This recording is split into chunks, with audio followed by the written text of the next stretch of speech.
This video is dedicated to setting up a PWM XBUS conversion cable. Today I'll be using a 2-output cable that I have just laying around. You'll need a receiver that is set up with XBUS.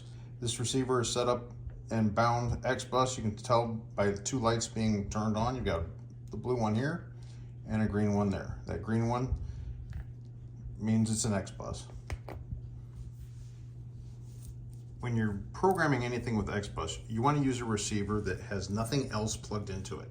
Simply a dedicated receiver is a good thing to have around, and use that for testing purposes.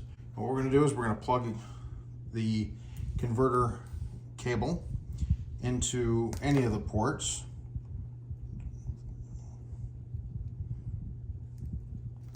And then we're going to plug a servo for testing purposes into it.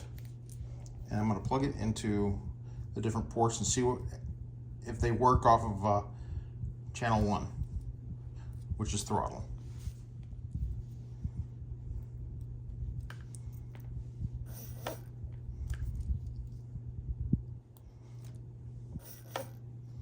You can see both ports are set to their default. And default, like I said, is channel 1. Next, we're going to go to the XBUS menu. You want to be in mode A, and now we're going to use a servo converter. Here, if you have a cable and you want to see what it's set at, you can scan it. Mine will show nothing because it's all set to the default settings. To change any one of these two ports, you go to the channel you want to select, change the ID, so we'll change that to channel 10, and we're going to do port 1.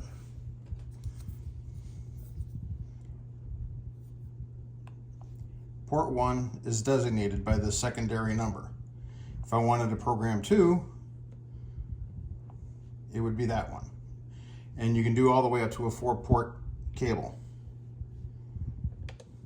So we're going to hit, change that back to 1. Now we'll hit set to channel 10, and we have success. Let's find out if channel 1 works. The servo just jumped and no longer works on the throttle. For my radio, channel 10 is this switch here. So actuating it, boom. Now we have that working on channel 10. Now we're going to program port number 2. We're going to scan again.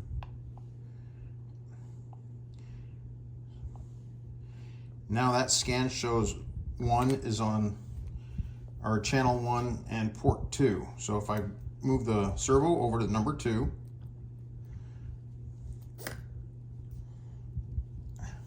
stiff. There we go. You can see it's connected to the throttle. Now we're going to reprogram. I'm going to change it to 11. And we're going to change this to port 2. We hit set. Now the servo is going to operate off of channel 11, which is this switch on my radio. Now say you want to change the cable and how it's programmed, you want to reset it. The simple procedure for doing a reset is do a scan and then hit ID reset. Yes. Now scan it. You can see now it's on throttle again.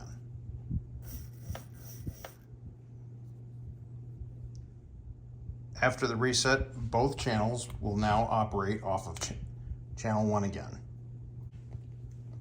And that's all there is to reprogramming a PWM converter cable. It'll allow you to use PWM servos. And if you have any questions, ask below.